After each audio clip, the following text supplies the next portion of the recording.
Video शुरू करने से पहले अगर आप मेरे चैनल पर नए हो तो चैनल को सब्सक्राइब जरूर करें। एक कथानक के मुताबिक पांडवों के निर्वासन के 12वें वर्ष के दौरान द्रौपदी ने एक पेड़ पर पके हुए जामुनों का गुच्छा लटकते देखा। द्रौपदी ने तुरंत ही इसे तोड़ लिया। जैसे ही द्रौपदी ने ऐसा किया, भगवान कृष्ण वहां पहुंच गए। भगवान श्री कृष्ण ने बताया कि इसी फल से एक साधु अपने 12 साल का उपवास तोड़ने वाले थे। द्रौपदी ने फल तोड़ लिया था, जिससे पांडव साधु के कोप का शिकार हो सकते थे। यह सुनकर पांडवों ने श्री कृष्ण से गुहार लगाई।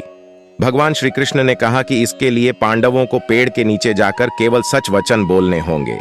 भगवान कृष्ण ने फल को पेड़ के नीचे रख दिया और कहा कि अब हर किसी को अपने सारे राज खोलने होंगे। अगर हर कोई ऐसा करेगा तो फल ऊपर पेड़ पर वापस लग जाएगा और पांडव साधु के प्रकोप से बच जाएंगे। सबसे पहले श्री कृष्ण ने युधिष्ठिर को बुलाया। युधिष्ठिर ने कहा कि दुनिया में सत्य, ईमानदारी, सहिष्णुता का प्रसार होना चाहिए, जबकि बेईमानी और दुष्टता का सर्वनाश होना चाहिए।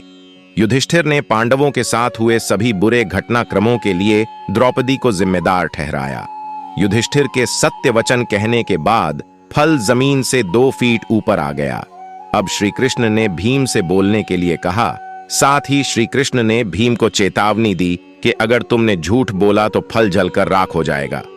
भीम ने सबके सामने स्वीकार किया कि खाना, लड़ाई, नींद और उसकी आसक्ति कभी कम नहीं होती है। भीम ने कहा कि वह धृतराष्ट्र के सभी पुत्रों को मार देंगे। युधिष्ठिर के प्रति उसके मन में बहुत श्रद्धा है, लेकिन जो भी उसके गदे का अपमान करेगा वह उसे मृत्यु के घाट उतार देगा। इसके बाद फल 2 फीट और ऊपर चला गया। अब अर्जुन की बारी थी। अर्जुन ने कहा कि प्रतिष्ठा और प्रसिद्धि मेरी जिंदगी से ज्यादा मुझे प्रिय हैं। जब तक मैं युद्ध में कर्ण को मार नहीं दूंगा तब तक मेरे जीवन का उद्देश्य पूरा नहीं होगा। मैं इसके लिए कोई भी तरीका अपनाऊंगा, चाहे वह धर्म विरुद्ध ही क्यों ना हो। अर्जुन ने भी कुछ नहीं छिपाया। अर्जुन के बाद नकुल और सहदेव ने भी कोई रहस्य न छिपाते हुए सब सच सच कह दिया। अब केवल द्रौपदी बची थीं। द्रौपदी ने कहा कि मेरे 5 पति मेरी 5 ज्ञानेंद्रियों, आंख, कान, नाक, मुंह और शरीर की तरह हैं। मेरे 5 पति हैं, लेकिन मैं उन सभी के दुर्भाग्य का कारण हूं। मैं शिक्षित होने के बावजूद बिना सोच विचार कर किए गए अपने कार्यों के लिए पछता रही हूं।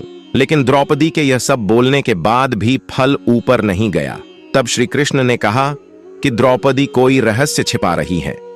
तब द्रौपदी ने अपने पतियों की तरफ देखते हुए कहा, मैं आप 5 से प्यार करती हूं, लेकिन मैं किसी 6वें पुरुष से भी प्यार करती हूं। मैं कर्ण से प्यार करती हूं। जाति की वजह से उससे विवाह नहीं करने का मुझे अब पछतावा होता है।